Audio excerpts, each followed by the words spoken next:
한 번에 합격 해커스. 전국의 수험생 여러분 반갑습니다. 적중여신 회원국어의 고현입니다. 이번 2023년 7월 15일 치러진 구무원 채용시험 7급 시험을 여러분과 함께 얘기 나눠볼까 하는데요. 시험 치러 오신 수험생 여러분 정말 고생하셨습니다.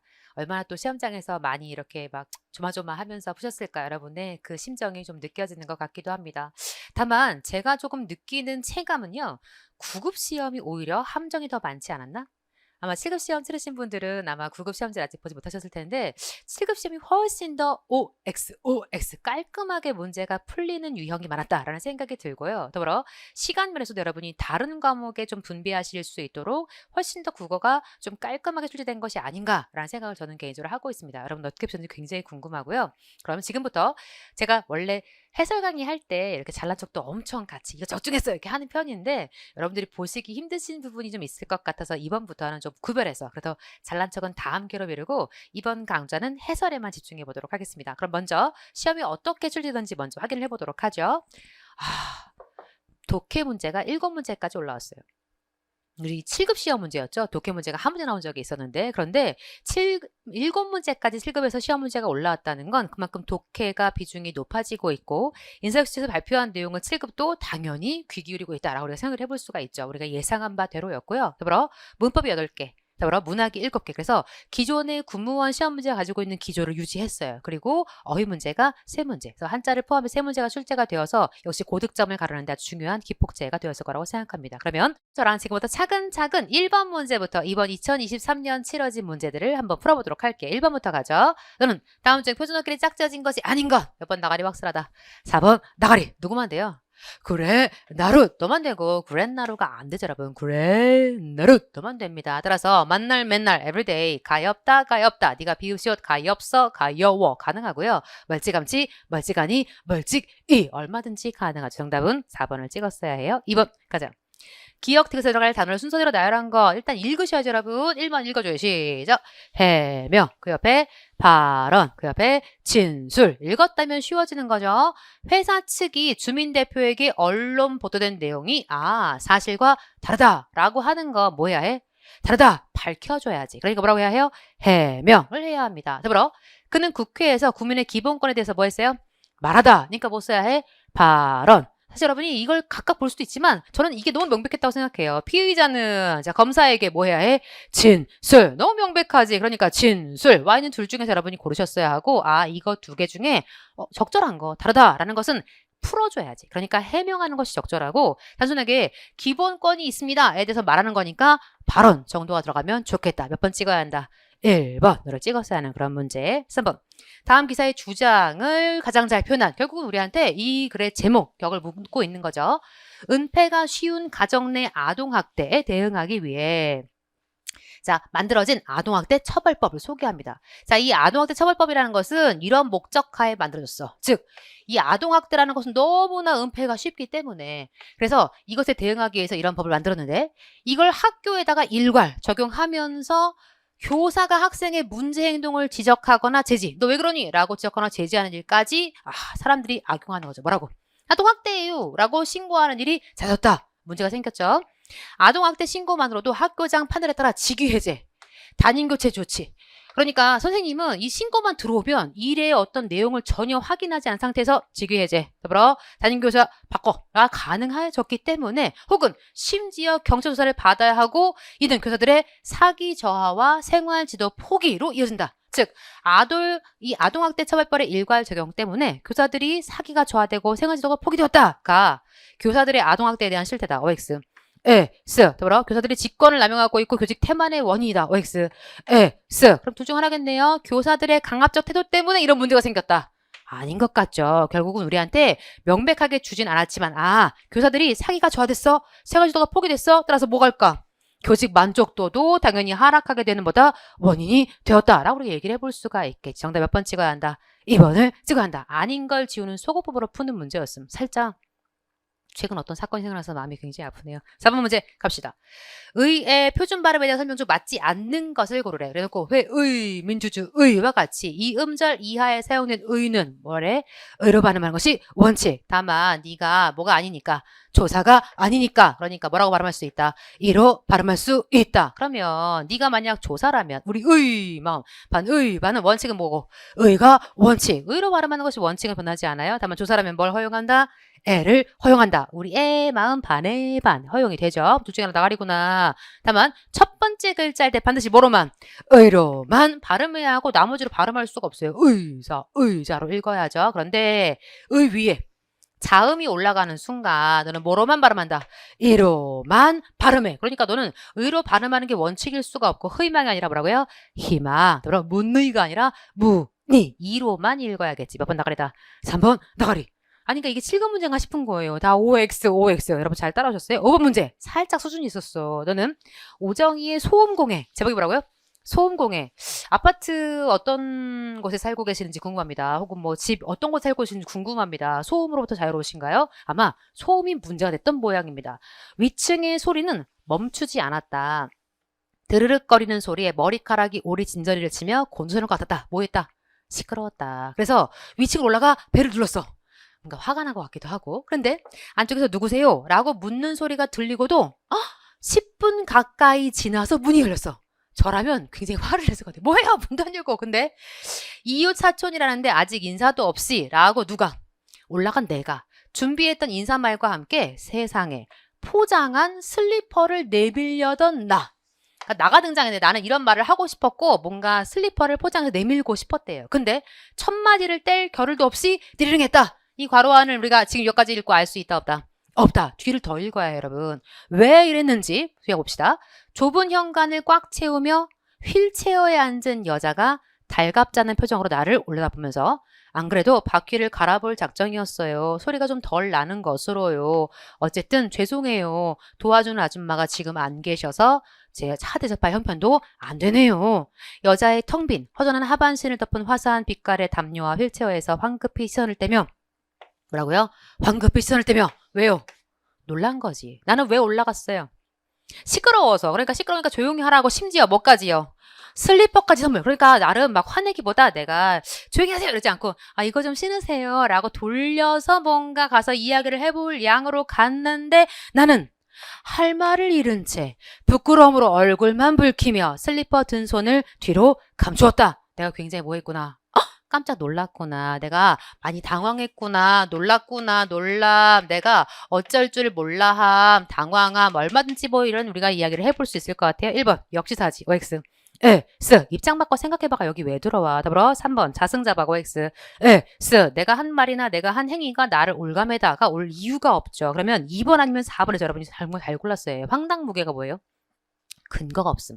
어떤 이야기가 황당무계하다. 야, 너의 주장 황당하다. 물론 황당도 있어. 근데 더 뒤에 중요한 게 뭐가 있어요? 무계. 근거가 없다. 어떤 이야기가 근거가 없어 황당하다의 뜻이에요. 그럼 밑에 있는 우두망찰이 뭐예요? 어쩔 줄 몰라 하다. 그치? 그러니까 뭔가 정신이 약간 나간 것 같은. 그래서 왜 무슨 일 하고 싶어요, 선생님? 왜 우리가 흔히 말하는 멘붕이잖아. 그게 바로 우두망찰 이거지. 그래서 네가 우두망찰 순간 정신이 멍한 상태가 되면서 어쩔 줄 몰라 하면서 이분이 다리가 문제가 있으셨구나라는 걸 깨닫게 된 거죠. 정답 몇 번 찍어야 한다? 4번을 찍어야 한다. 계속해서 6번 문제 가봅시다. 자, 너는 우리한테 다음 기사에 기억에 들어갈 말로 적절한 거. 그래서 기억에 집어넣어보래. 단락이 몇 개? 2개. 그래놓고 1단락 이렇게 시작합니다. 탄소 중립을 실천하기 위해 우리가 할 수 있는 일은 무엇일까? 탄소 중립을 위해서 할 수 있는 일을 얘기를 시작했어. 자, 이것을 하기 위해서 우리가 할 수 있는 일은 뭘까? 그래놓고 에너지 절약, 친환경 제품 사용, 이면지 사용, 더불어 일회용품 사용하지 않게 다양한 방법들이 있다. 하지만 강조하고 싶은 거. 또 다른 방법이 있다고 사립청은 전한다. 먼저 우리 주변 나무를 잘 사용하는 것이다. 항상 그러나 뒤가 강조죠, 여러분. 그러니까 여러 가지 방법이 있는데 그러나 이거. 나무를 목재로 사용하면 된다. 목재 가공은 철강 생산보다 에너지를 85배. 철강보다 목재가 훨씬 더 에너지를 절감하는군요. 그래놓고 이달라. 그렇다고 나무를 다 베어서는 안 된다. 질문. 나무를 사용하려면 어떻게 해야 해? 커팅하는 거지. 근데 얘는 뭐 하면 안 된대? 커팅하면 안 된다. 커팅하면 안 된다. 그래서 그러면 여기 뭐 해야 해?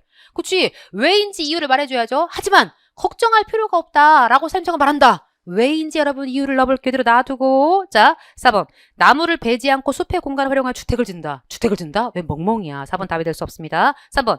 버려지는 폐목재를 가공해서 재사용한다. 폐목재 재사용인가? 자, 살짝 물음표. 2번.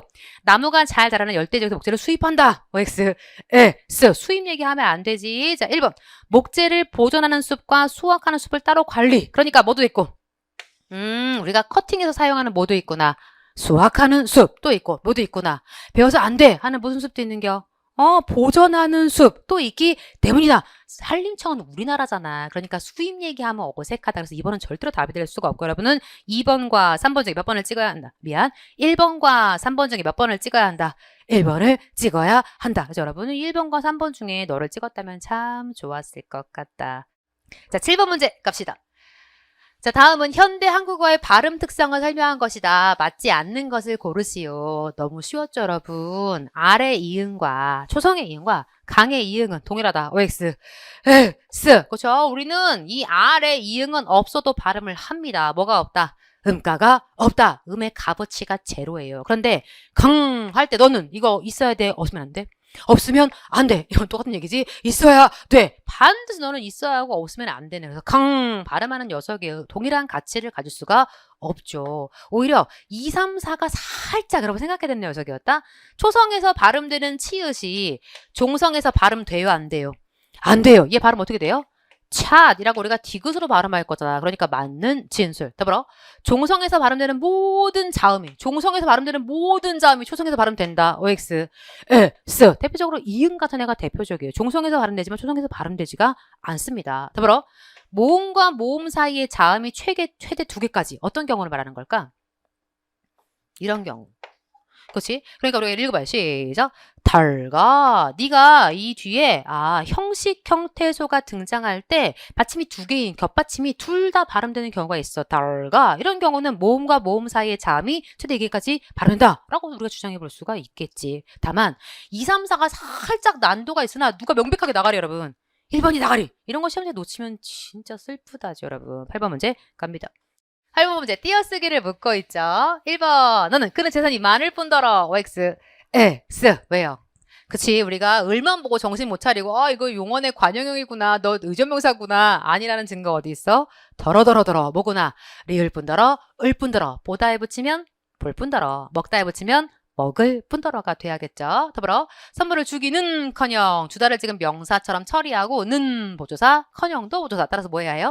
붙여 쓰기. 모든 주사는 영거부 붙여 쓴다. 더불어 둘 중에 하나가 답이겠구나. 너는 족족 합격을 안 해. 보이는 구문 그래. 몇 번 정답이다. 3번 정답. 사실은 우리가 3번이 낯설었어요. 그러나 4번이 명백하죠 여러분. 보이는 구먼이라고 해서 네가 뒤에 그래 뭐가 가능해? 생략이 가능한 뭐구나. 보조사. 답한 게 아니지. 얼마나 많이 했어. 보이는 군 뒤에 보이는 군 그래 보이는 구먼 그래 얼마든지 가능하고 너는 족족. 왜 띄었어요? 어떻게 확신해요? 그쵸? 는이 뭐구나? 관형, 사형, 전성, 어미. 너는 사람. 여러분 족족의 품사를 설명하세요. 명사죠. 그쵸? 용언의 관형, 사형, 전성, 어미가 왔어. 먹는 사람처럼 너는 족족, 먹는 족족. 이 족족은 앞에 반드시 관형, 사형, 전성, 어미를 취하고 뒤에 등장하는구나. 띄어쓰는 명사. 정답은 3번을 찍어야 하고 사실 3번이 굉장히 낯설었지만 1, 2, 4를 너무나 많이 연습했기 때문에 틀리면 안 되는 문제. 9번 문제 갑니다. 자, 다음은 보기에 제시된 글의 핵심 내용을 정리한 것이다. 가장 잘 이해한 것은. 그럼 핵심 내용을 정리해야 되니까 바로 그냥 읽을게요, 여러분. 단락이 하나. 무엇인가, 어떠한 것인가 라는 물음에 대응하는 내용이 질. 질이 뭐냐?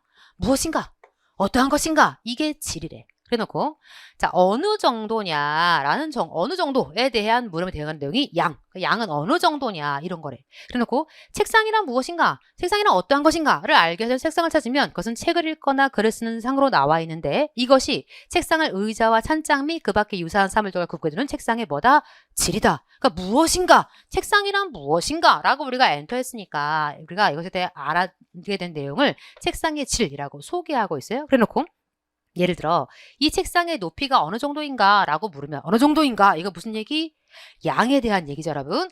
70cm이다 라고 답한다. 이때 70cm가 바로 양이다. 그런데 책상의 높이가 70, 60으로 되거나 40으로 돼도 책상 뭐에는 변함이 없어? 질 무엇인가에는 변함이 없어요. 성인용 책상에서 아동용 책상으로 의자 다리는 책상에서 앉은뱅이 책상으로 바뀐다고 해도 그것이 책을 읽거나 그리는 상으로서의 기능을 수행할 수가 있기 때문이다. 즉 이렇게 높낮이를 자꾸 낮춰도 네가 뭐에는 변함이 없구나. 질에는 변함이 없구나. 그러나 책상의 높이를 만약 일정한 한도가 넘는 수준, 예컨대 1cm로 낮춰버리면 재밌어지네요. 그러면 그 책상은 나무판에 가까운 곳으로 변해서 책상을 수행할 수가 없게 돼요. 더 이상 책상이라 할 수가 없게 된다. 그럼 소개하시죠. 뭐를 뭐 하게 되면.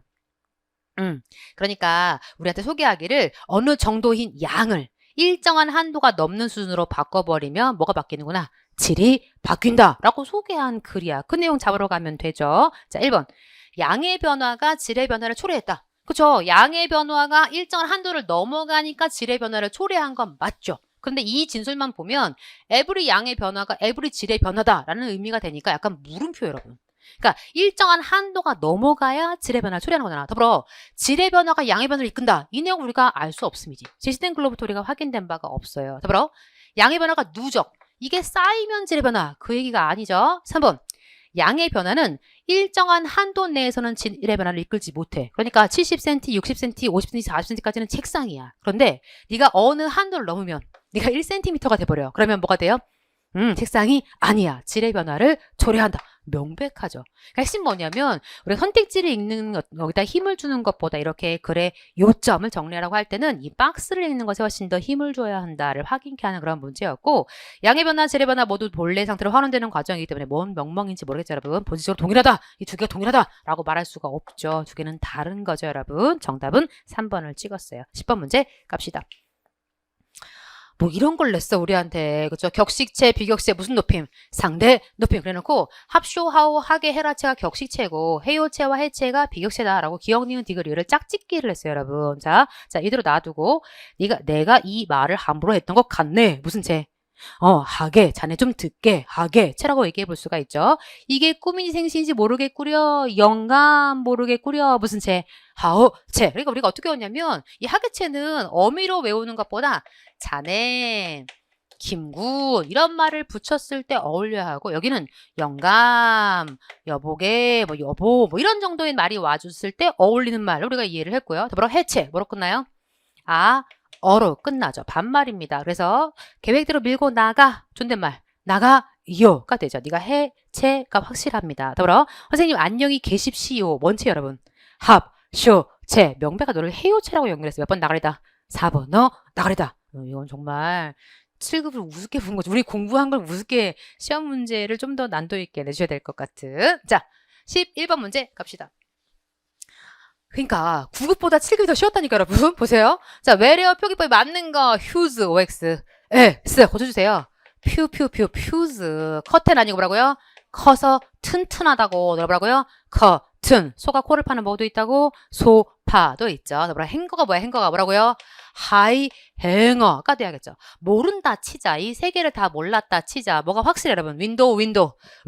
또 명백하죠. 레인보. 정답은 4번을 찍었어야 합니다. 12번 갑니다. 물을 싹둑이에요. 싹둑이에요. 싹둑. 우리 말에 싹둑은 없어요. 네가 깍둑이 없는 것과 마찬가지죠. 그래서 네가 깍둑이 아니라 뭐라고요? 깍둑. 그래서 뭐가 됐어? 깍둑이로 표기하지. 더불어 너도 싹둑으로 쓸 수가 없습니다. 따라서 맞지 않는 나가리는 하나. 누가 나가리? 물꼬를 터야지. 그러니까 물고가 아니라 물꼬를 트다 해야 하고 다만 따뜻하다가 맞아요. 따뜻하다가 맞아요. 둘 다 맞아요. 그래서 따뜻하다는 둘 다 맞아. 그러니까 여러분이 사실 4번 같은 경우에 물음표 가능합니다. 그런데 누가 정말 나가리야. 물꼬를 트다. 무슨 물고문을 하고 있는 게 아니잖아. 그러니까 물꼬에서 여러분이 정확하게 답을 2번이 에러구나 하실 수 있었어야 해요. 13번 갑시다.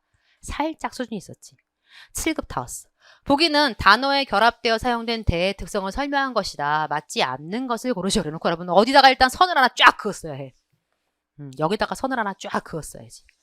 그러니까 지금 첫 번째 대자는 큰 대자를 주고서 명사 그래놓고 규모나 가치면에서 그 수 안에 꼽힌다 라고 지금 소개하고 있고 이름이 큰데 써드릴게요 여러분. 그래서 네가 7대 불가사의 원래 어떻게 쓰는 게 원칙이야? 띄어 쓰는 게 원칙이야. 근데 뭐 할 수 있다? 붙여 쓸 수 있다. 왜? 아라비아 숫자이기 때문에. 더불어 이 대는 무슨 대? 대할 대, 대답할 대, 뭐 대할 대라고 정도 써볼게요, 여러분. 이거 언제 쓰죠? 몇 대 몇. 그치? 그러니까 천군 대 백군 할 때 앞뒤를 붙여 쓴다, 띄어 쓴다. 띄어 쓴다 하는 너. 그래서 네가 천군 대 백군 할 때의 그러니까 너는 대규모 할 때의 대는 뭐예요, 여러분? 접사예요. 그쵸? 그러니까 큰 대자의 대도 접사가 존재해요. 그다음 두 번째, 너는 대반친달, 대미, 친미, 탈미. 네가 이럴 때는 대가 정체가 뭐예요? 접사예요. 그러니까 분명히 접사가 존재하는데 네가 대신할 대, 대할 대의 대자도 접사가 존재하고 큰 대자의 대자도 역시 접사가 존재하는데 우리한테 지금 명사를 지금 준 거고, 얘는 지금 대놓고 너 뭐죠? 얘 이름도 대신할 대 값을 지불하다 의미를 갖는 대자. 그래서 너한테 소개하기를 너는 물건값으로 치르는 돈, 대금의 뜻이다 라고 소개한 거고, 너는 누대, 그러니까 땅을 의미한 대를 준 다음에 네가 그 값 혹은 그 범위를 나타내는 접사다 라고 소개를 하고 있고, 그 다음 너는 마지막 띠를 의미하는 띠대자를 주고서 얘는 띠의 의미를 갖죠. 이걸 주고서 우리한테 네가 공간, 어떤 땅의 범위라고 우리한테 소개를 했어. 이대로 놔둘게 여러분. 여러분과 함께 풀어봅시다. 자, 2번 명백하죠? 도서 뭐야? 대금. 신문 대금이니까 너를 연결해 주었어요. 아주 잘했죠, 여러분. 더불어. 자, 3번 만원대 130만원대의 대는 뭐예요? 그 가격의, 그 값의 범위라고 말할 수 있다, 없다? 있다. 당연하죠. 더불어 1번 기후 지대, 무풍 지대니까 누구 써야 해? 띠, 대, 자를 써야 해. 그런데 세계 7대 불가사의 한국 30대 기업에 사용된 대는 뭐다? 큰 대자, 대. 네가 와줘야겠지. 정답 그래서 몇 번 X, 4번 X 하는. 그래서 우리한테 사실은 좀 수준 있게 문제를 준 셈. 여러분이 한자도 아시고 문법도 알고 어느 정도 의미도 생각을 해보게 하는 수준 있는 문제였다고 생각합니다. 정답은 4번을 찍었어요, 여러분. 14번 갑시다. 시조 문제, 정조. 보자마자 답 찍었죠, 여러분. 자, 만만한 거, 나번. 흥망이 유수하니. 흥하고 망하는 것도 운수에 달렸으니, 만월대, 고려 유적지죠. 추초, 뭐가 뭐했구나.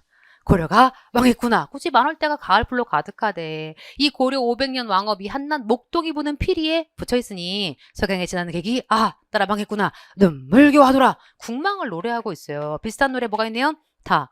500년 도읍지를 필마로 돌아더니, 한 필에 말을 타고 이렇게 도읍지를 돌아도는데 산천은 의구, 자연은 영원하게 있는데 인걸, 사람은 다 간데없이 사라졌어. 뭐했구나.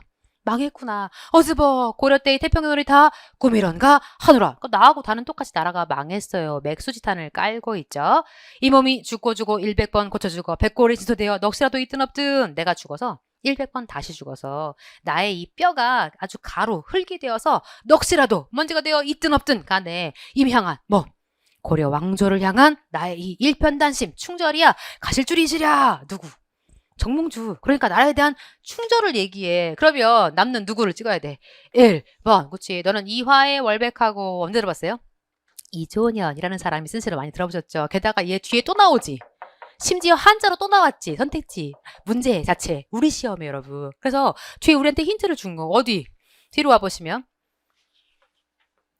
자, 몇 번이에요, 여러분? 22번. 그죠? 나시에 이화에 월백하고 은하니 삼경이지. 나 진짜 너무 놀랐잖아요, 여러분. 아니, 같은 해, 같은 시를 주면서 한 번은 한글로 주고 한 번은 또 뒤에는 한자로 줘서. 그러니까 여러분을 힘들게 하려고 한자로 바꾸긴 했지만 여기 다 있었어. 그래서 여러분 도금을 충분히 읽으실 수 있었어야 해요. 그러니까 얘는 뭐? 봄밤의 애상감이잖아. 그러니까 이 은하수가 삼경인 이때, 즉 아주 깊은 밤에 내가 깨어있는데 일지춘심, 한 나뭇가지의 이 봄 마음을 자규 소쩍 한의 새를 등장시켜 내 마음이 한스럽다 라고 소개한 다음에 다 정도 병이냐. 봄이라서 마음이 그냥 심숭생숭해하고 잠이 안 와. 잠 못 들어 하노라. 봄밤의 애상감. 그러니까 뭔가 나라의 망함에 대한 것 관련된 시조와 그렇지 않은 시조를 주어서 정서가 다른 하나를 골라라. 몇 번을 찍었다? 1번을 찍었다. 15번. 살짝 조금 생각을 했을까 여러분? 지식의 문제기도 하죠. 제목이 뭘까요?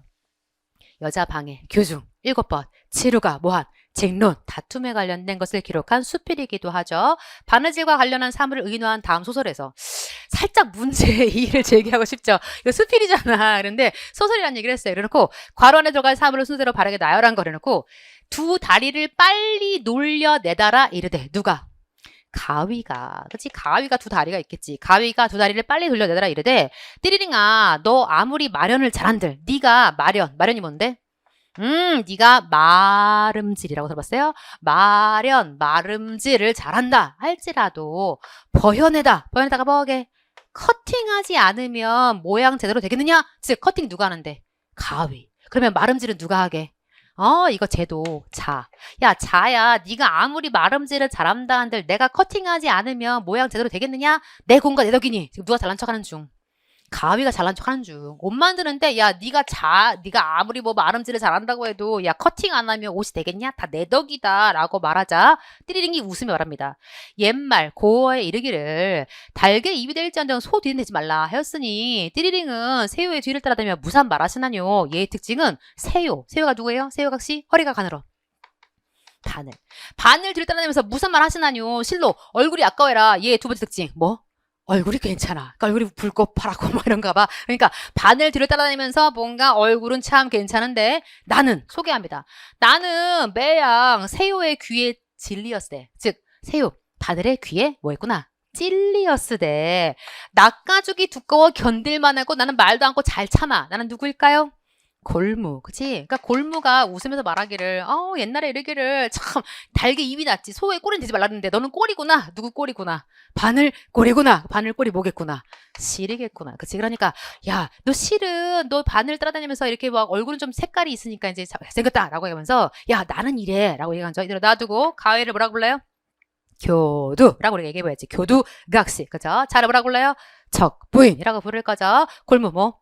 여기 나와 있는, 그치, 감투, 할미가 돼야 하고, 또 마지막 실은 청홍, 흑백 각시라고 부르기도 하고, 여기 나온 것처럼 청홍 각시 하기도 하죠. 몇 번 찍어야 해요? 저는 선택지 3번을 찍어줘야겠죠. 여기 나오지 않은 7번, 즉 3명이 남아있는데 누구 남아있죠? 다리미 울랑자가 남아있고, 인화 부인이 남아있고, 그 다음 좀 전에 봤던 세요각시, 바늘이 남아있죠. 특별히 이 중에 이 척부인은 한자를 따서 자척자. 더불어 이 울랑자 역시 한자를 따서 이름을 지었고, 이 인화 부인은 쓰임을 따라서 얘들은 한자를 가지고 이름을 붙인 거고, 나머지는 다 모양새. 교두가 뭐예요? 크로스. 더불어 감투, 머리에서 감투 쓴 것 같은 골무, 청홍각시, 색깔이 청색, 홍색. 더불어 새요, 허리가 가는 바늘을 얘기하고 있죠. 무슨 얘기 담긴 수필이죠? 그치, 주인 아주머니가 주무시는데 일곱 친구가 막 잘난 척을 해요. 내가 제일 잘 나가. 지금 앞에서 얘기한 건 가위가 내가 최고다 라고 얘기했고, 뒤에서 얘기한 건 골무가 내가 최고다. 서로 막 그러는데 아주머니가 깨가지고 니네 앉아! 그러니까 이제 또 잘난 척 하다가 또 깨어났어. 이제 아주머니 욕하면서 또 자기가 잘 나간다 라고 하고 있다. 나중에 결국은 이제 감투할미가 다 제가 잘못했어요 이렇게 막 마무리를 하는 그런 글이기도 한데, 무슨 얘기 담긴? 074-1-3는 세태를 풍자. 그러니까 당시 사람들이 자기 본분에 충직하기보다 내가 잘난다 이런 잘난 척하기를 좋아했구나라는 걸 우리가 알 수가 있죠. 그래서 살짝 시험 문제 소설이라고 하나 좀 슬프긴 했네요. 정답은 3번 찍었어요. 16번 갑시다. 다음 한시의 시적 자아의 심정. 여러분 7급인데 이거 안 줬어도 우린 뭐만 읽으면 돼. 한글만 읽으면 되지. 그러니까 한자에 쫄 필요가 전혀 없었고, 자, 이재현이 쓴 오관산이라고 주었는데, 뭐 여러분 이걸 보고 우리가 알 턱은 없을 것 같은데, 어쨌든 나무 토막으로 조그만 당달을 깎아. 그러니까 나무로 닭을 깎은 거예요. 다음 젓가락으로 집어다가 담벼락에 올려놓고, 그러니까 이 나무 닭을 담벼락에 올려놓고 이 닭이 꼭 끼우하고 때를 알리면 가능 불가능? 불가능하죠, 여러분. 어떻게 나무 닭이 울어요, 여러분. 그러니까 뭐 올려놨다 이런 건 불필요한 거고, 나무 닭이 울면 그때라야 어머님 비로소 늙으시옵소서. 질문. 늙으라는 거야, 늙지 말라는 거야? 늙지 말라는 거지. 그러니까 어머님 이런 불가능한 상황이 될 때야 늙는 거예요. 그렇지 않으면 뭐 하는 거예요? 안 늙는 거예요. 그러니까 반어적 지금 표현을 쓰고 있는 거예요. 핵심 뭐냐? 이런 시를 노래하는 어떤 시적자의 마음은 뭐 했으면? 우리 어머님 오래오래 젊으셨으면, 오래오래 건강했으면. 그러니까 너는 몽환적, 꿈과 환상적일 수 없고요. 뭐가 허무하고 망령되다 일 수 없고요. 더불어 이상적, 그러니까 현실에서 뭔가 이루어지기 어려운 완벽한 상태, 완전한 상태라고 말하기도 어렵고, 뭐 해야 해? 우리 어머님 늙지 마세요. 건강하세요. 뭐하다? 간절하다 라고 우리가, 이재현이 직접 본인이 쓴 시가 아니에요. 창작시가 아니라 민간에 떠돌고 있는 노래를, 민요를 지금 한시로 번역한 시란 말이야. 근데 그런 거 몰라도 상관없죠. 전혀 그런 지적 인문을 몰라도, 지식적인 내용을 몰라도 우리가 충분히 내용 읽고 풀 수 있는 문제였음. 정답은 4번. 17번. 얼마나 많이 했어. 이육사의 클라이맥스, 절정, 매운 계절에 채찍에 갈겨. 여러분 매운 계절 이것도 많이 했죠, 여러분. 자, 때가 뭐 했구나? 추웠구나. 그러니까 채찍, 이건 뭐야? 촉각. 근데 맵다. 이건 뭐야? 미각, 존재하는 건. 이거지. 그러니까 막 차가운 바람이 부는 걸 채찍이라고 표현한 거고 이걸 맵다라고 했으니까 뭐해 뭐. 네가 촉각의 미각화, 공감각, 이런가 동시에 매운 게 들으셨지? 동그라미 세모. 세모죠. 이거에 막 갈겨서. 그러니까 일제치하의 현실의 표현이기도 하고 정말 겨울에 대한 표현이기도 했겠죠. 누구시니까 확신할 수 있어. 이육사 시자가. 그러니까 40년대 동주와 함께 40년대 암흑기에 시를 많이 쓰신 분 아닙니까? 그러니까 일제치하의 어떤 채찍에 갈겨서 마침내 북방 한계 상황으로 휩쓸려 왔어. 그런데 그 북방 중에서도 하늘도 그만 지쳐 끝난 고원. 그러니까 원래 2D였다 갑자기 3D가 되는 거죠. 여기서 이 북쪽에서 갑자기 이렇게 고원이 되는 거. 이 서리빨 칼날진 그 위. 그러면 동그라미 세모. 세모죠. 이 북방의 한계에서의 또다시 한계. 그러니까 네가 아주 힘든 어떤 현실을 표현하는 말이 되겠지. 그 위에 섰어. 그래서 생각을 합니다.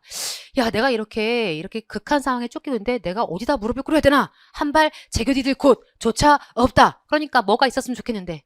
내가 한 발, 이 발끝이라도 디딜 곳이 있었으면 좋겠는데 그것조차 뭐하다? 없다의 현실이지. 그러니까 이 세 가지의 공통점은 다 뭐? 극한 상황인데 내가 디딜 이런 조그만 나의 평화를 주는 내가 뭔가 안주할 수 있는 곳조차 없는 상황. 그러니까 없는 건 부정이지만 제겨 디딜 곳은 뭐한 거? 내가 설 수 있는 공간. 긍정의 의미지. 이렇게 마지막에 이렇게 끝나요. 이러면 눈 감아 생각해 볼 밖에 야 내가 이렇게 극한 상황에서 쫓기다 보니 내가 이런 생각을 하게 됐어. 겨울은 강철로 된 무지개인가 보다. 겨울. 일제치하의 현실이 마치 무지개 희망인가 보다. 그래서 우리가 뭐로 많이 배웠어? 역설. 어떻게 일제치하가 희망이야. 그런데 뭐라고 하냐면 일제치하가 희망이라고 말한 이유는 뭐겠어요?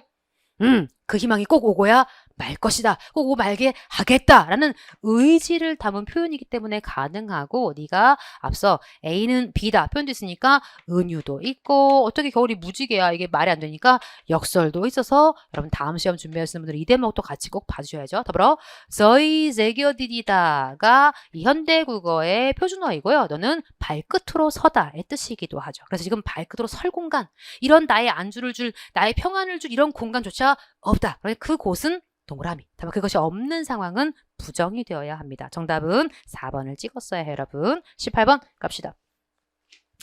자, 다음 글에 괄호 안에 공통으로 들어갈 말로 가장 적절하 그랬네요. 그래놓고 전혜린의 먼 곳에서의 그리움 그래놓고 카우보이. 여러분 아세요? 카우보이? 집시는 아십니까? 그러니까 우리가 만화 영화를 보셨다면 그 좀 뭔가 머릿속에 더 빨리 들어올 것 같기도 한데 가수는 아시고 무용수는 아실 테니까 카우보이하고 집시만 살짝 떠올리시면 카우보이 특징은 총잡이, 그죠? 더불어 뭐 이제 어떤 어려운 상황을 해결하는 어떤 역할을 하는 사람이고, 집시는 코카서스, 소수민족인데 돌아다니면서 또 이렇게 막 점치는 거, 미신 이런 거 좋아하고 가수라든가 점쟁이로 돈을 벌기도 하면서 자유로운 영혼이고 음악을 되게 사랑하는 뭐 이런 어떤 형태로 많이 등장하는 그런 어떤 소수민족을 얘기하죠. 우리한테 이런 얘기를 줬어요. 그것이 헛된 일임을 안다. 그러나 동경과 기대 없이 살 수 있는 사람이 있을까? 즉 자기는 동경과 기대가 있는 모양이죠. 무너져버린 뒤도 그리움은 슬픈 아름다움을 지니고 있다. 먼 곳의 그리움. 그리움이란 동경과 통하는 것 같기도 하죠. 모르는 얼굴과 마음과 어느새 혼자이고 싶은 마음. 포장마차를 타고 일생을 전전하고 사는 띠리링의 삶이 나에게는 가끔 이상적인, 즉 이것이 나에게 그림이 되고 동경과 기대가 된다 라고 얘기한 대목이었어. 핵심은 포장마차를 타는 게 무용수다. 가수일까? 그죠? 카우보이일까? 집시일까? 골라줘 여러분. 집시가 되겠죠. 그래서 우리가 집시를 충분히 찍을 수 있는 앞뒤로 확인할 수 있는 그런 문제였음. 자, 19번, 20번은 복수 문제가 달려 있었네요. 그래놓고 우리한테 지문을 길게 주고서 좀 읽었어야 될 문제. 19번, 윗글로부터 알 수 있는 사실이 아닌, 그러니까 세 개는 알 수 있고 하나는 알 수 없는. 1번, 주자학이 위기지학과 경물치지의 학문인지 확인해라. 더불어 주자학이 자연과학과 심리학 영향을 받았는지, 얘네가 이거이고 이거에 영향을 받았는지 확인해라. 더불어 신진사대부가 관직에 진출하기 위해서 주자학을 공부했는지 확인해라. 더불어 주자학은 공자와 맹자의 말씀을 철학적으로 세련되게 다듬은 건 여러분 공자와 맹자의 말씀을 철학적으로 세련되게 다듬은 게 뭐지? 유학이지 유학. 더불어 신진사대부가 만약 과거를 치렀다면 뭘 공부했을까? 유학을 공부했겠지. 그러니까 우리가 사실은 이걸 배경지도 얼마든지 찍을 수가 있는 문제. 제가 특별히 이런 동양의 학문과 관련된 내용은 무조건 배경 지식을 많이 읽어라 라고 했던 이유가 여기 있는 거. 우린 이 문제 사실 안 읽고도 답을 찾았어야 돼요. 여러분 몇 번 나가리가 확실해요. 3번 나가리가 확실하죠. 아마 관직에 진출하기에 과거를 치른 내용이 나왔다면 유학을 공부했겠지. 그러나 내용으로 확인할 거고요. 더불어 20번 윗글의 설명 방식에 해당하는 것을 보기에서 골라 가장 바르게 묻고 그래놓고 유추 있냐? 묻고 답하는. 그럼 여러분 눈 뒤집어 까고 뭐 해야 해? 물음표 찾아야지. 있어요, 없어요, 여러분? 있어요. 그것도 어디 있어요? 마지막 단락에 있어요. 누구일까? 답할 거 아니야. 그러니까 무슨 법 있구나. 문답법 있구나. 니은이 반드시 있어야 돼요. 답은 1번과 2번이 지워지고 디귿이냐 릴이냐. 어려운 용어를 풀어서 독자의 이해를 도왔느냐 아니면 은유와 상징. 은유가 뭐죠? A는 B다. A의 B. 그냥 B를 뭐라고 불러? 상징. 그치? 혜원은 천사다. 혹은 혜원의 천사 혹은 천사. 이럴 때 우리가 이걸 다 은유라고 부르고 이 원관념 나타내고 싶은 게 혜원이에요? 천사예요? 혜원. 근데 혜원이를 얘기 안 해주고 오 제가 지나갈 때 천사. 여러분 뭐라 그래요? 이 천사는 혜원이를 뭐 한다? 상징한다. 그러니까 은유와 상징은 친구란 말이야. 그러니까 은유법이 있냐라고 우리한테 물은 거죠, 여러분. 그러면 읽고 올게요. 읽어봅시다. 주자학이란 무엇일까? 1달러부터 한번 가봅시다. 주자학은 한마디로 주자라는 사람을 소개하면서 이 사람이 새롭게 해석한 뭐다? 유학. 그러니까 주자학은 결국 유학을 해석한 거구나 라고 소개를 합니다. 그래놓고 공자와 맹자의 말씀 이게 뭔데요? 유학. 이것은 자신을 누르고 예의에 맞게 행동하라. 극기복리에 사람들에게 진심으로 대하고 늘 배려하라. 충서처럼 도덕교과서에 나올 법한 소박한 가르침에 지나지 않았다. 즉 유학이라는 것은 굉장히 소박한 거였어. 근데 주자는 이를 철학적으로 훨씬 더 세련되게 그러니까 주자는 유학을 훨씬 철학적으로 세련되게 해석했구나 라고 우리가 얘기해 볼 수가 있죠. 주자학에는 태극이론, 음양, 이기, 심성론 등 어려운 용어가 많이 나오는데 이를 여기서 주목적으로 다 풀어 설명할 필요는 없을 듯하다. 단지 주자가 이런 이론들을 만든 이유가 뭐냐? 그럼 왜 이런 주자학을 만들었냐? 왜 이 유학을 세련되게 철학적으로 해석을 했느냐? 즉 자연과학과 심리학의 도움으로 도덕이론을 더 정확하게 설명하기 위해서였다라는 정도만 이해하면 될 것이다. 여러분 바로 19번 문제 중에 자 2번 주자학은 뭐와 뭐의 영향을 받았구나? 자연과학과 심리학의 영향을 받았구나. 더불어 주자학은 공자의 말씀을 뭐 했다? 철학적으로 세련되게 다듬었다. 라는 두 가지가 해결이 됐어요. 여러분 계속 가보죠. 2달러. 주자의 가르침 가운데 신진사대부들의 마음을 사로잡았던 구절. 그러니까 이 주자학이 신진사대부가 뭔가 마음에 들었던 내용이 있었구나. 그 두 가지가 뭐냐? 첫째가 위기지학이었대. 그래서 위기지학이라는 말을 뭐 해요? 풀어. 공부의 목적은 성인이 되는 데 있지 출세하여 부귀영화를 누리기 위함이 아니다. 라는 뜻이다. 라고 너의 의미를 풀어줬다. 의미를 풀었다. 옆에 20번에 뭐? 디귿. 해당 사항이 있음. 또 역시 동시에 확인이 되네요. 그래놓고 이러한 위기지학 정신이 신사들에게 큰 힘을 주었는데 그 이유가 뭐냐? 귀족 자제는 뭐로? 음서제도. 그냥 놀고 먹다가 음서제도로 그냥 들어가는 거 아니야, 관직에. 그러니까 공무원 시험 준비 안 하는 거 아니야, 여러분. 그냥 가니까. 이들을 보고 얼마나 배가 아팠겠어. 근데 그들은 피나는 공부를 거쳐 관직에 들어선 자들. 그러니까 이 위기지학 개념에 따르면 그들은 뭐가 되는 거? 성인. 그러니까 성인으로서의 자신의 인품을 갈고 닦은 사람들이 아닌가? 즉 얼마나 위로가 됐겠어. 그래놓고 두 번째, 주자가 강조한 경물치지의 정신 역시 신진사대부가 주자학을 좋아한 이유였대. 넌 뜻을 설명합니다. 인격 수양을 위해서 먼저 사물을 연구하고 쌍마물의 이치를 깨달아 무엇이 진정 옳고 그른지 명확히 알아야 하는데 이때 사물을 연구한다라는 것은 사실을 잘 관찰하고 분석한다. 이게 아니래. 그럼 뭐냐? 이미 공자와 맹자 같은 옛 성현들이 이런 작업을 완벽하게 해놓았으므로 후대 사람들은 그냥 단순하게 이들이 남긴 글을 직접 되새기기만 하면 된다. 그렇다면 자, 마지막 달라. 공자의 말씀을 가장 깊고 넓게 알고 있었던 사람들은 누구일까? 다름 아닌 누구다? 신진사대부. 그러니까 이 공자의 말씀을 가장 깊고 넓게. 왜? 공부했으니까. 뭘 공부했구나? 유학을 공부했으니까. 신진사대부는 잘 알고 있기 때문에 즉 이미 이 사물을 연구한다는 게 막 정말 안에 들어가서 그 내용을 파는 게 아니라 결국 경물치지란 또다시 너에 대한 정의가 나오죠. 바로 신진사대부들이 우월한 자들임을 보여주는 핵심 이론이 되는 셈. 사실은 살짝 정의의 어떤 형태를 띠고 있으면서 완벽한 해석이라기보다는 의역한 셈이 되긴 했네요. 그래서 이걸 핵심 이론이다 라고 하면서 주자의 가르침 이처럼 유학사상으로 무장한 신진사대부는 뭘 공부했어? 유학 어떻게 알아? 과거에 급제했다. 음서랑 다르다 라고 소개했으니까. 그러니까 유학사상으로 무장을 했으나 뭘 좋아했어? 주자학을 좋아했어. 왜? 두 가지 개념이 이 신진사대부의 입맛에 맞았기 때문에 그러니까 이 글의 요지인 거예요, 여러분. 그러니까 다 읽고 나도 19번에 몇 번 나가리가 확실해. 3번 나가리가 확실해. 그러니까 정확하게 우리한테 신진사대부가 관직에 진출하기 주자학을 공부했다라고 말하진 않았지만 신진사대부는 주자학을 좋아한 거지. 주자학을 공부했다가 아니라는 거야. 그러니까 관직 진출하기 위해서는 당연히 공자, 맹자 뭘 공부했을까?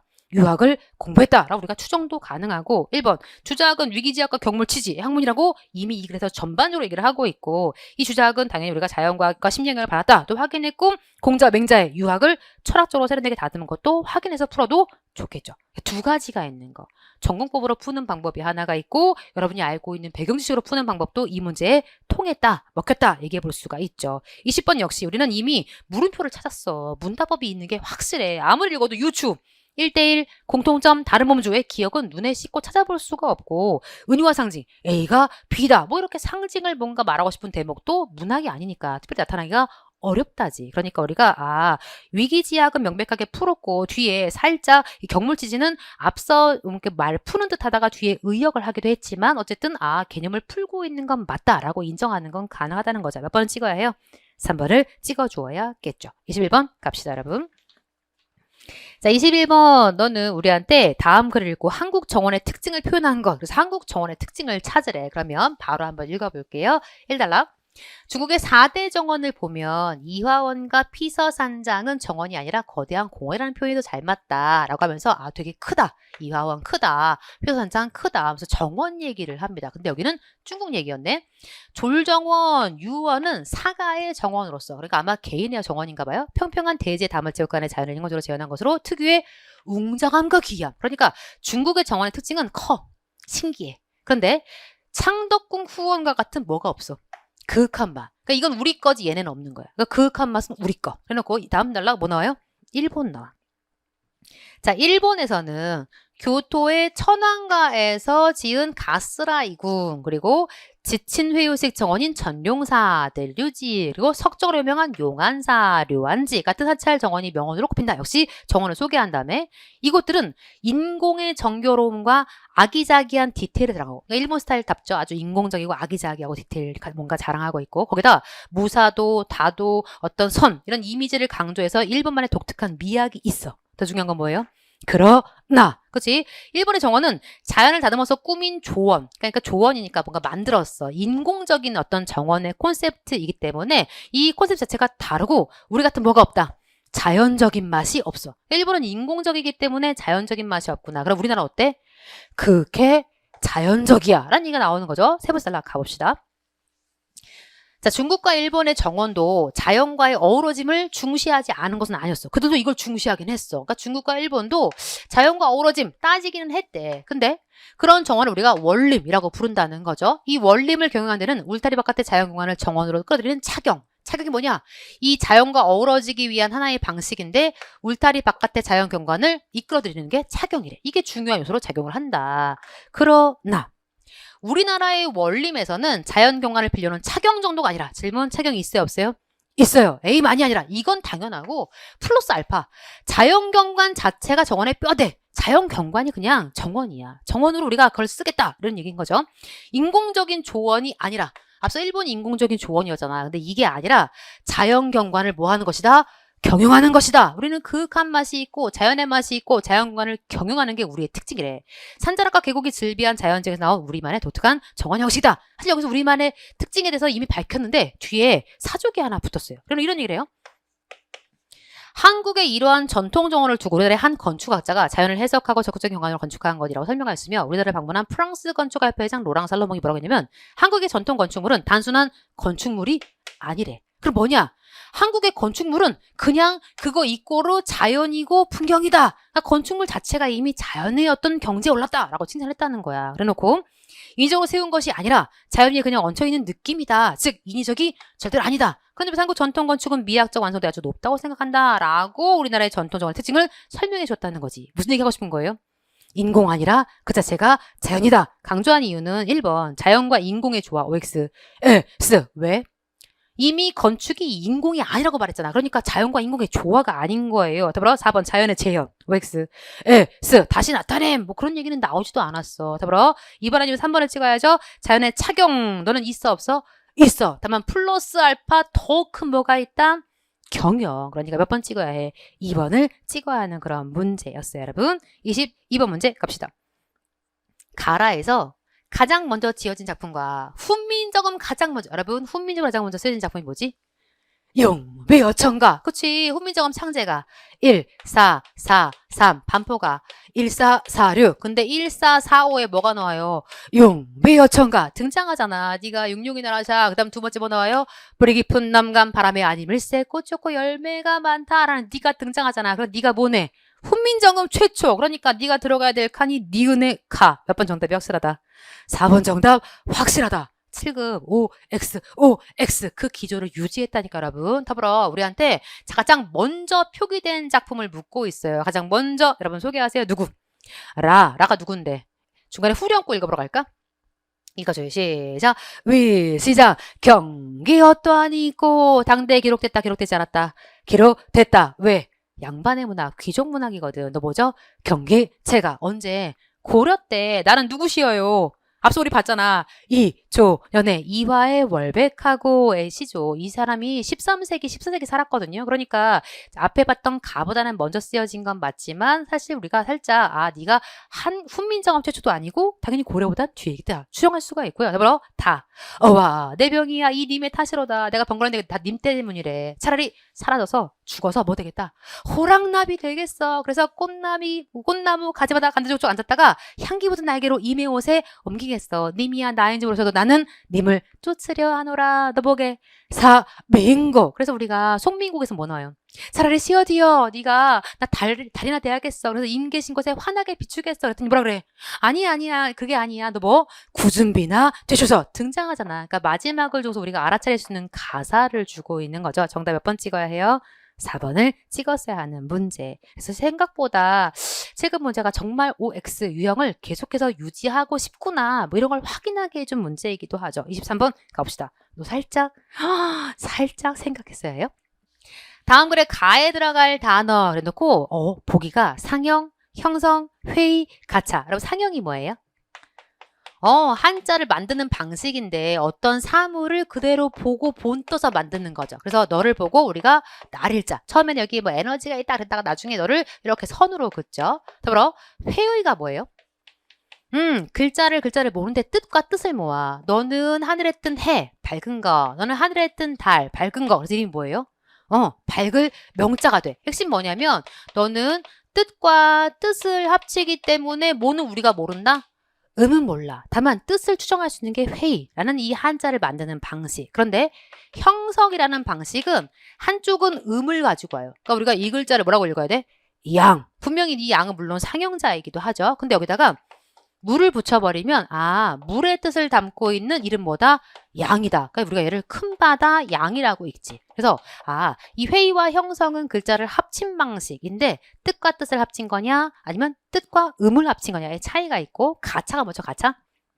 빌려오는 거. 그러니까 아무나 빌려 쓰는 거야. 그러니까 프랑스라고 안 쓰고 불란서 자기네 스타일로 발음을 하려다 보니까 그냥 아무 글자나 가지고 와서 불란서 음에 맞게 글자를 뭔가 써주면 우리가 이걸 가차의 방식이라고 이야기할 거고 여기 없는 뭐가 있냐면 지사자라는 녀석과 더불어 전주라는 녀석이 있죠. 그러니까 지사는 그냥 머릿속에 있는 생각을 표현하는 글자. 그래서 땅 위에 있는 무엇, 그래서를 윗상자 같은 걸 만드는 방식을 지사라고 얘기하고 전주는 만들어진 글자를 다양하게 이용하는 거죠. 그러니까 원래 얘 이름이 즐거울 낙자인데 즐거운 건 음악이고 음악은 좋아하니까 이름을 요라고도 붙인다. 이런 걸 우리가 전주라고 불러요. 그러니까 이건 우리한테 안 묻고 7급이니까 이런 걸 물어봤네. 자, 한자는 늘 많은 글자의 수 때문에 이것 때문에 이거 한자 안 돼 나빠 라고 했다는 거죠. 한글 전용론자 한글만 써야 돼요 이렇게 주장하는 사람은 당연히 아니 이렇게 많은 걸 배우느라 청춘 다 버려야겠어요? 라고도 욕을 막 하는 거지. 근데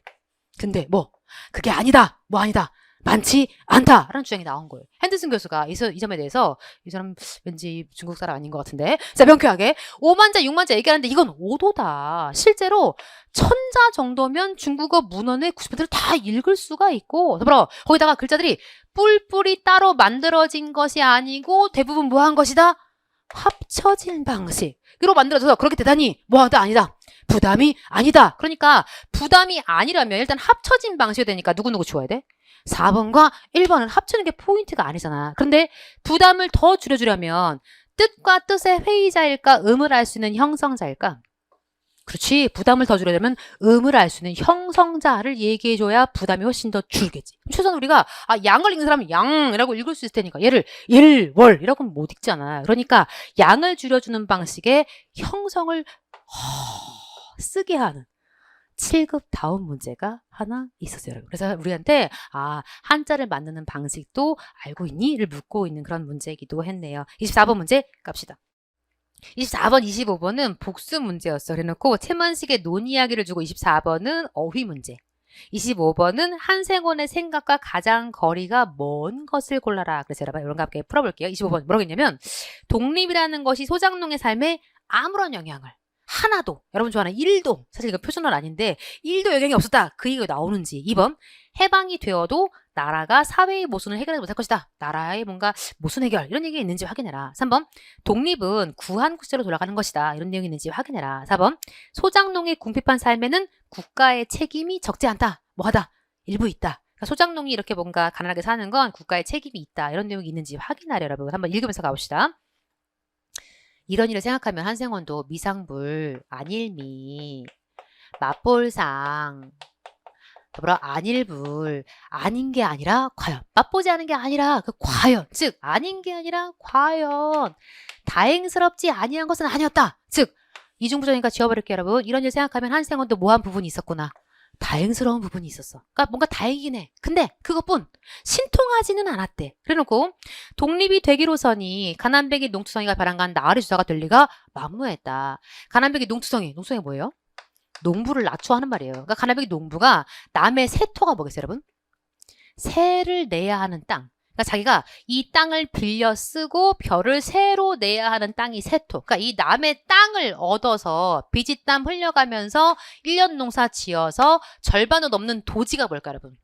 남의 땅 빌렸으니까. 소장료. 그치? 이 소장료 물고 나머지로 굶으며 먹으며 연명이나 하여 가기는 독립이 되거나 말거나 매양 일반일 터였다. 그러니까 독립돼봐야 소장농인 이 한생원에겐 나아진 게 없다. 뭔 있긴 있어. 다행이다. 나라 독립이니까 다행이긴 해. 그러니까 영향이 하나도 없진 않아. 그러나 별로 신통할 게 없다. 변화가 없는 거예요. 공출이야 징용이냐 하여서. 공출이 뭐 여러분? 곡식 내게 하는 거. 징용 뭐 하는 거? 일하라고 끌고 가는 거잖아. 근데 보통 둘 다 앞에 뭐가 붙어요? 강제 공출, 강제 징용 이렇게 붙잖아요. 이런 거 얘기하면서 살기가 더러 어려워지는 건 언제냐? 전쟁. 여러분 나라를 누가 지켜줘야 해? 정부가, 국가가. 그치? 근데 국가가 나라를 잘 못 지키면 어떻게 돼? 전쟁 나지. 전쟁 나면 뭐 때문에 힘들어요? 공출, 징용 때문에 더 살기가 어려워졌어. 전쟁이 나기 전에는 1년 농사 지어 작정한 도지, 즉 내가 소장료 실수 않고 물면 모자라나따나. 야 어렵다. 모자라다에다가 나따나가 뭐구나? 어미.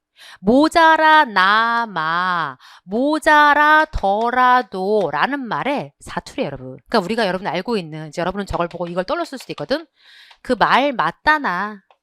네가 한 말과 같이 라고 의미하는 그 맞다나가 아니에요, 여러분. 조사가 아니에요. 쟤는 모자라다 자리에 와 있는 어미이고 모자라지마, 모자라나마, 모자라더라도 라는 의미를 갖는 사투리 어미입니다. 그래서 모자라지마, 모자라더라도 아무 시비와 성가시 없이 내가 삼아 놓고 먹을 수가 있었다. 즉 전쟁이 나기 전에는 그래도 내가 땅 빌려서 뭔가 농사를 짓고 있긴 하지만 내가 농사 지어서 내가 내기로 한 소장료 내고 어느 정도 그냥 먹고 사는 데는 그냥 모자라지만 그렇게 살만했어. 징용도 자, 이 전쟁이 나기 전에는 없던 풍도였었다. 마음 놓고 일을 하였고 그것으로서 그만이었지 달리는 근심 걱정이 될 것이 없었다. 즉 전쟁 나면서 누구는 더 힘들어. 소장농은 징용도 해야 해, 더불어 뭐도 해야 해, 공출도 해야 해, 뭐 하게 되었다? 더 힘들었다. 누구 때문에 여러분? 국가 탓이죠. 국가가 지금 소장농을 지켜주지 않아요, 여러분. 계속 가볼게요.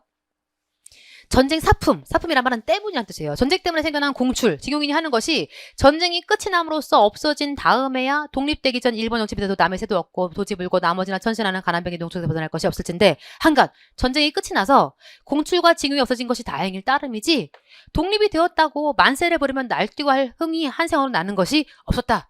독립된 건 다행이야. 그렇긴 한데 딱히 한생원에게 미친 영향력이 미미했다. 그래놓고 일본인에게 빼앗긴 나라를 도로 찾고 그래서 우리도 다시 나라가 있게 되었다는 이 잔주도 역시 한생원에는 시뿌듬 시큰둥한 것이었다. 한생원은 나라를 도로 찾는다는 것은 구한국시로 다시 돌아가는 것 뭐라고요? 한생원 입장에서는 이 해방됐다고 해봐야 다시 구한구로 돌아가는 거구나, 구한말로 가는 거구나 라고밖에 생각이 안 됐대. 한생원에는 과거가 있었구나. 한생원의 아버지의 부지런 때문에 장만한 10마지가 7마지기 눈 두 마리가 있었대. 근데 눈 두 자리가 있었대. 근데 선대 유업도 아니요 공부서 땅을 거저준 것도 아니련마. 버젓이 값을 내고 내 돈 주고 산 내 돈 내산이었는데, 근데 그 돈은 책이나 돈놀이로 모은 것도 아니고 품삯 받아 푼푼이 모고 심지어 악의 약식, 옷 잘 못 입고 잘 못 먹으면서 모은 돈이었는데, 피와 땀이 어린 그런 땅이었는데, 즉 아버지가 피땀 어리게 노력해서 땅을 샀는데 뭐 했게 해요? 고을 원에게 야, 너 동학에 가담했지 라는 누명을 쓰고 빼앗깁니다. 그러니까 이 구한말에도 뭔가 나라님들, 나라 다스리는 사람들이 나의 땅을 빼앗아가. 더불어 이제 일제차가 되니까 일제가 와서 또 나라를 빼앗아가. 또 나는 어차피 내가 뭐 땅 빌려서 세를 내야 되니, 수령료를 내야 되니 변하는 게 없어. 그렇다고 이 전쟁 났더니 더 살기 힘들었는데 그렇다고 해방돼봐야 뭐 그닥 좋은 것도 없더라. 지금 이 얘기를 하고 있는 거. 사실 여기 등장하는 이 한생원은 올바른 역사인식을 가진 사람이 아니죠. 나라가 해방됐는데 안 좋아하고 있잖아. 그러나 이 사람을 통해서 과연 국가가 이 땅을 가지고 얼마나 이런 농민들을 힘들게 했는가를 역으로 비판하고 있는 그런 풍자적인 소설이기도 합니다. 자, 문제를 한번 풀어보죠. 기억에 대해서 미상불, 아닌 게 아니라 과연 쓸 수가 있고요. 니은번 도지대에서 일정한 대가를 주고 빌려 쓰는 논밭이나 집터, 말이 안 되죠. 그 앞에 뭘 했어? 그치. 이미 땅을 얻어서, 그 앞줄에 세토를 얻어서, 더불어 이제 땅을 얻어서 1년 동안 농사 지어서 절반은 넘는 뭐? 소작료. 사실 하절 찾으면 도지가 2개가 나와요. 이렇게 생긴 땅지자 쓰는 도지가 바로 여기서 얘기하는 이거고, 얘는 별하는 뜻도 있습니다. 다만 도자를 똑같이 도박하다 하는 의미의 도자인데 이걸 쓰고, 다만지 쓰는 너는 소장료의 의미를 갖는 도지가 있죠. 그러니까 여기서 얘기하는 이 도지는 이 후자의 도지라고 보는 것이 문맥상 적절해 보입니다. 더불어 디귿에 대해서 뭐라고 했냐면, 네가 모자라나 모자라더라도 라고 얼마든지 해석할 수가 있고요. 더불어 시큰둥하다, 너를 우리한테 뭐라고 줬어? 시뿌듬하다. 사실 안 쓰이는 말이거든. 그러니까 지금은 사라진 말인데 시큰둥하다라고 문맥상 우리가 확인할 수 있는. 더불어 25번 다음 중 한생원의 생각 가장 거리가 먼 것. 4번 소장농의 궁핍한 삶에 국가의 책임도 적지 않다. 어떤 면에서? 전쟁 못 막았어. 그래서 공출, 징용 이런 거 했어. 그러니까 당연히 국가의 책임도 있다라고 얘기해 볼 수가 있고, 명백하게 독립은 뭐라고? 구황국세로 돌아가는 것이다 라고 지금 한생원은 생각을 하고 있죠. 더불어 2번 해방이 되어도 나는 여전히 뭐야? 소작, 농이야. 이 모순을 해결할 수 있다 없다? 없다. 이미 앞에 첫 단락, 두째 단락에서 네가 독립이 되거나 말거나 매양 똑같다라는 부분에서 이 얘기를 우리한테 들려주고 있고, 다만 1번 독립이란 것 소장농의 삶에 아무런 영향을 끼치지 않는다. OX, S. 첫 단락이 뭐라고요? 다행이다. 다행인 일면이 있긴 하지만 그것뿐이다 라고 해서 아무런 영향을 끼치지 않는 것은 아니다 라고 우리한테 알려주었죠. 몇 번 정답이다? 1번 정답. 그래서 이 작품은 살짝 우리가 기반적인 내용을 알고 있다면 문제풀이가 더 쉽긴 했으나 시험장에서 충분히 풀 수가 있는, 다만 이제 문맥을 살피면서 이런 연습이 얼마나 돼 있느냐에 따라서 이 문제를 푸는데 여러분의 온도차가 다소 있었을, 마지막에 조금 어렵게 느껴졌을 난도 있는 문제였다라고 생각이 됩니다. 와, 우리가 이제 정말 문제를 다 풀어보았는데요. 여러분 어떤 느낌이 드는지 굉장히 궁금합니다. 내가 시험장에서 이랬으면 참 좋았겠다 이런 생각도 아마 드셨을 것 같고, 아, 내가 이런 부분을 정말 혜원이랑 같은 맥으로 풀었구나 이런 부분이 있었다면 정말 더 기쁠 것 같습니다.